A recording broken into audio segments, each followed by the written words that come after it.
दोस्तों आज बात करेंगे जो हाल ही में घटना घटी है टीसीएस में और लेंसकार्ट।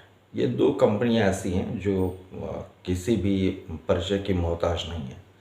लेकिन इन दोनों कंपनियों में जिस तरह की घटना घटी है, चाहे टीसीएस का जो अभी मामला था नासिक का, जहाँ पे कन्वर्जन का पूरा एक मॉड्यूल चल रहा था और वहाँ पे हिंदुओं को जो है वो टारगेट किया जा रहा था कन्वर्ट करने के लिए। या फिर अगर आप लेंसकार्ट कंपनी की बात करें तो वहाँ पे भी और लोगों ने उस कंपनी को और उसके प्रोडक्ट को इसलिए बाइकआउट करना शुरू कर दिया क्योंकि वहाँ पे हिजाब अलाउड है, बट बिंदी और तिलक लगाना अलाउड नहीं है।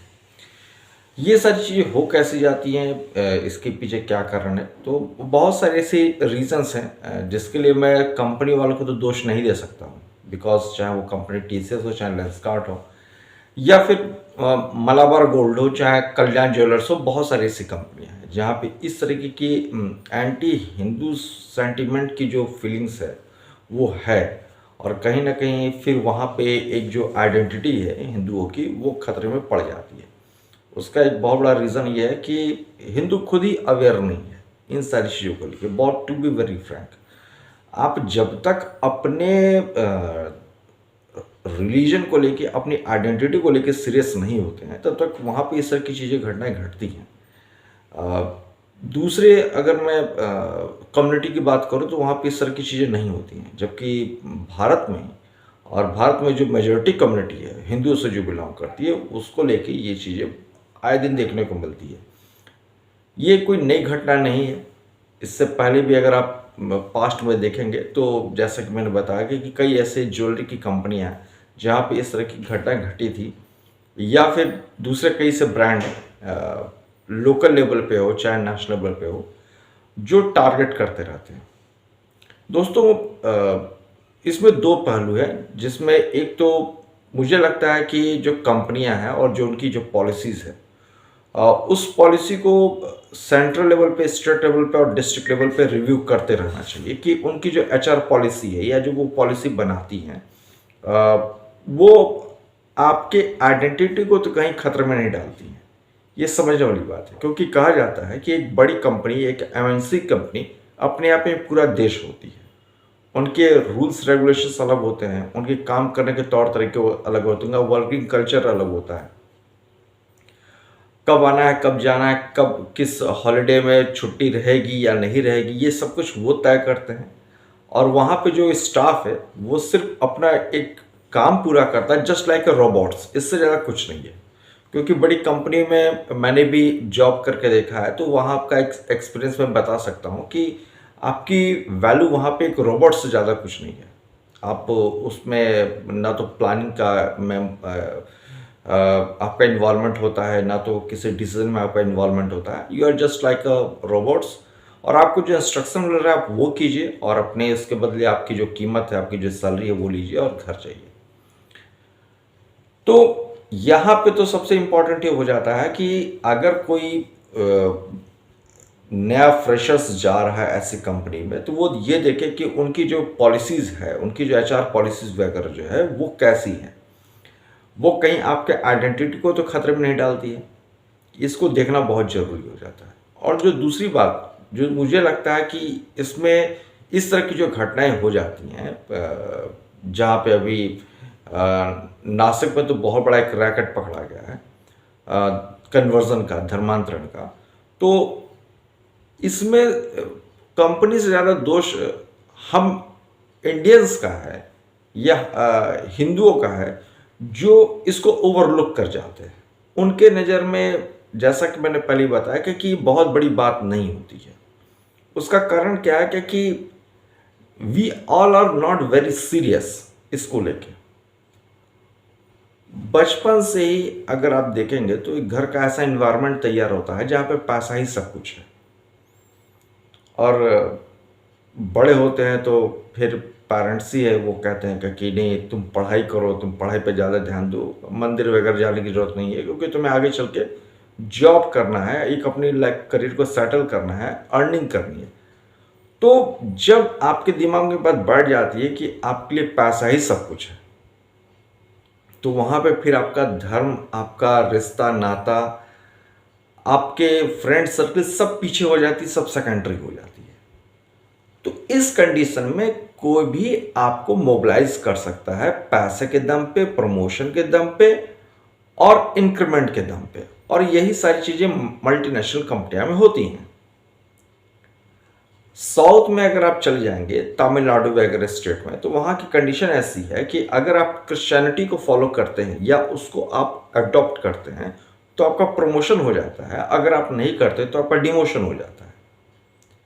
तो ये सिर्फ किसी एक स्टेट या स्टेट, एक ग्रुप ही, एक ऑर्गेनाइजेशन तक ही सीमित नहीं है। ये अगर आप देखेंगे तो बहुत बड़े लेवल पे भारत में चल रहा है, और आज से नहीं, बड़े लंबे समय से चल रहा है।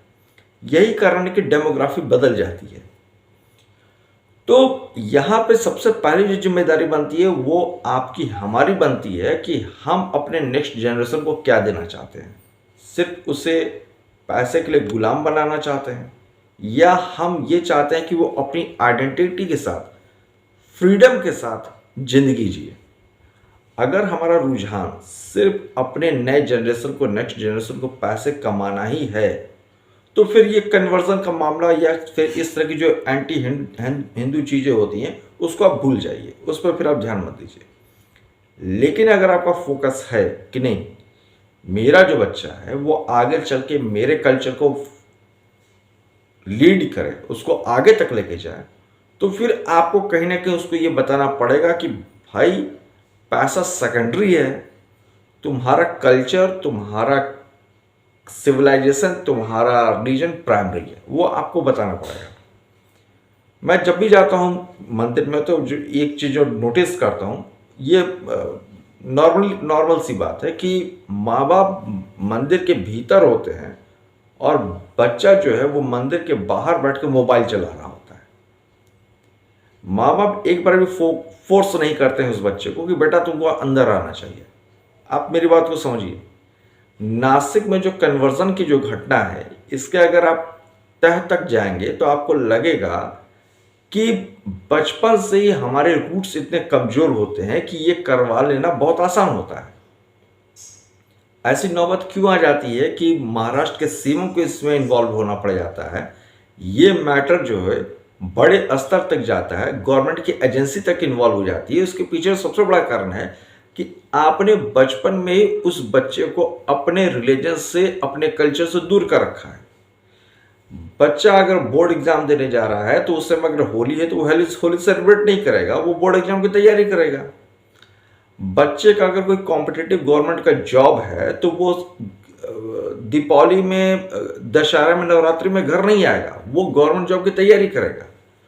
तो जब सोसाइटी का या कम्युनिटी का पूरा टारगेट ही हो जाए कि उसे किसी तरीके से पैसे कमाने हैं, तो फिर उसका सर्वनाश होना तय है, उसका सत्यानाश होना तय है। कुछ दिन पहले की घटना है जो मुझे याद आती है कि नेट का एग्जाम हो रहा था, और नेट नहीं, ऐसे कई भी और एग्जाम है जिनके बारे में आप चर्चा सुनते होंगे कि एग्जाम हो रहा था और वहाँ के बच्चों से कहा गया कि आप अपने जो ऑर्नामेंट्स वगैरह है उसको निकाल दीजिए, और कहीं कहीं पे ये कहा जाता है महिलाओं से कि आप अपने मंगलसूत्र को निकाल दीजिए। वो उस पर भी गुरेज नहीं करती हैं, बाकी चीज़ों को तो आप छोड़ दीजिए। और फिर वो मंगलसूत्र वगैरह निकाल के जाती हैं, एग्जाम देती हैं, और फिर वो बाद में भले वो कंप्लेंट करती है कि उनके साथ ऐसा हुआ, लेकिन उन्होंने, सबसे इंपॉर्टेंट ये हो जाता है कि आखिर वो इसको करने के लिए एक्सेप्ट कैसे कर लेती हैं, स्वीकार कैसे कर लेती हैं कि चूंकि मुझे सरकारी नौकरी मिल जाएगी अगर मंगलसूत्र निकालने से, तो मैं इसको निकाल दूंगी। तो जब आप इस लेवल पे कॉम्प्रोमाइज करने लगते हैं तो यकीन मानिए कि फिर नासिक में जो टीसीएस के भीतर जो घटना घटी है, ये फिर उसके सामने कुछ नहीं है।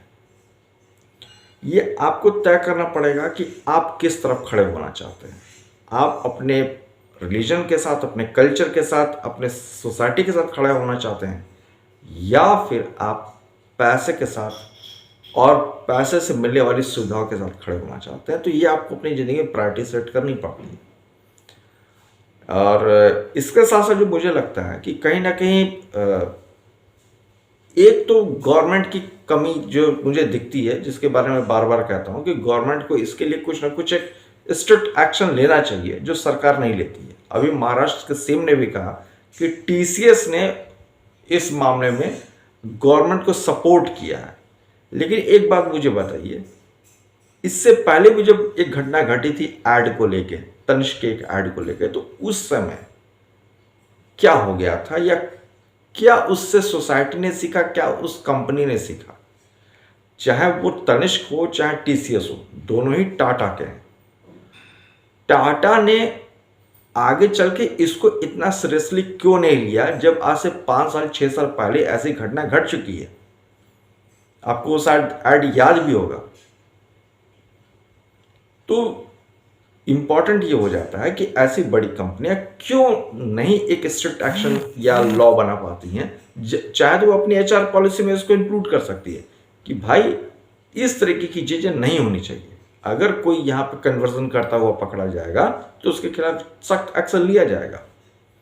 वो तो जो अभी उसकी एचआर हेड है वो इसलिए भाग गई है क्योंकि उसके खिलाफ अरेस्ट वारंट निकला हुआ है, तो फरार है, अदरवाइज पता नहीं चलता। तो कहने का मतलब ये है कि दूसरे के ऊपर दोषारोपण करने से पहले हमें अपने गिरेबान में झांकना पड़ेगा कि कमी कहां आ रही है। तो आप जिस समय अपने बच्चों को डिटैच कर देते हैं अपने कल्चर से, अपने रिलीजन से, और इसके पीछे एक लॉजिक दिया जाता है वर्क इज वर्कशिप, कर्म ही पूजा है। तो दोस्तों, कर्म करना और काम करने में जमीन आसमान का अंतर है। आप और हम जो डेली रूटीन वर्क करते हैं, दिस इज कॉल्ड काम, नॉट कर्म। तो कर्म ही पूजा एक अलग सेंस देता है और काम ही पूजा ही एक अलग सेंस देता है। तो इस चीज़ को आपको सबसे पहले समझना पड़ेगा and be very serious for your religion, for your practices, for your cultures etcetera. तो फिर इस तरह की घटना कभी घटेगी नहीं। तो मुझे लगता है कि इस पर सबको सोचना चाहिए। और खैर, आपकी राय बहुत मैटर करती है, तो ज़रूर बताइए कि आप इसके बारे में क्या सोचते हैं। और मुझे लगता है कि अगर सभी लोग सीरियसली इसके बारे में सोचें या अभी से ही वर्क करने लगे, अपने बच्चों को अभी से ही इसकी इंपॉर्टेंस बताने लगे कि why religion, why culture is, why civilization important in his or her life, तो आगे चल के कहीं ना कहीं फिर ऐसी घटना नहीं घटेगी। तो अपनी राय जरूर दीजिएगा। मिलते हैं नेक्स्ट वीडियो में किसी नए विषय पर चर्चा करने के लिए। धन्यवाद। जय हिंद।